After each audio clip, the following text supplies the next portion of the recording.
And for more on the significance of the information released today, we're joined by Randy Zelin. He's an Adjunct Professor of Law at Cornell University and also a practicing attorney. Thank you and welcome to the program. Thank you for having me. Absolutely, plenty to talk about. I mean, first of all, we have to say, Randy, the headlines truly just write themselves, right? Trump being investigated for possible violations of the Espionage Act. It can sound so sensational, but how grave is this from a legal standpoint? Well, former President Trump faces jeopardy with regard to this particular search warrant, coming from a couple of different places. First of all, as you noted, with the Espionage Act.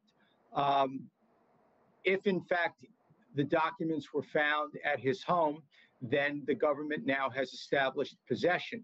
But what the government will still need to establish, and that's proof beyond a reasonable doubt, was what was the intent of having these documents? Because under the Espionage Act, the government would have to prove not only possession of the documents, but that the documents were possessed in order to either put the United States of America at a disadvantage, for example, militarily, or to put a foreign power at an advantage, for example, again, militarily. So there is the element of intent that's important. Then you have whether or not there were documents that were destroyed or taken in an effort to impede or obstruct any government investigation. That might be a bit of an easier standard, I think, with regard to either of these potential crimes. The government certainly will have cooperating witnesses who will corroborate not simply the possession, but why those documents were possessed.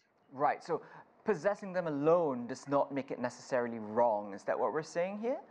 Well, certainly under the Espionage Act, correct. With regard to the investigation, it might be a little bit easier to bridge the intent gap if you have knowledge of the investigation and you now take documents which would otherwise go to that investigation.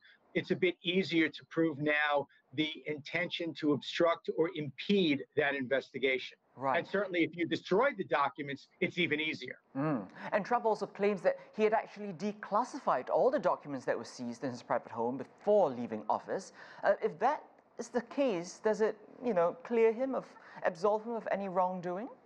That's probably about as easy as President Trump saying, oh, well, I've decided to change the tax laws, so therefore I haven't committed any tax crimes, or everything that you've accused me of doing wrong, I've signed an executive order, it's no longer illegal. So no, it's not quite that simple. Merely snapping one's finger and saying, oh, they're no longer classified.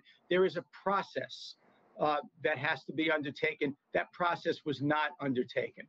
All right. And by the way, even if it was, certain of these documents, classified or not, again, if the intention was to impede an investigation, if the intention was to disadvantage our country and to put our country at risk, well, you can climb up to a mountaintop and talk about the fact that these documents were no longer classified.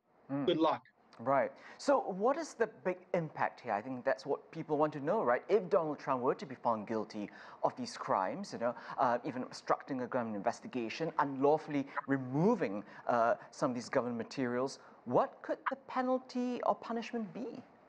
Certainly the penalty or punishment would be jail, and that's certainly nothing to laugh at. And a lot of people have said, and I have to agree, if this were anyone else other than the former president of the United States, and probably if it were anybody else, even if it was a former president of the United States, but not Donald Trump, that person would probably be in custody already. All right, Randy Zelin, I wish we could continue this very interesting topic, but we'll have to leave it there. Thank you so much for your time. Thank you.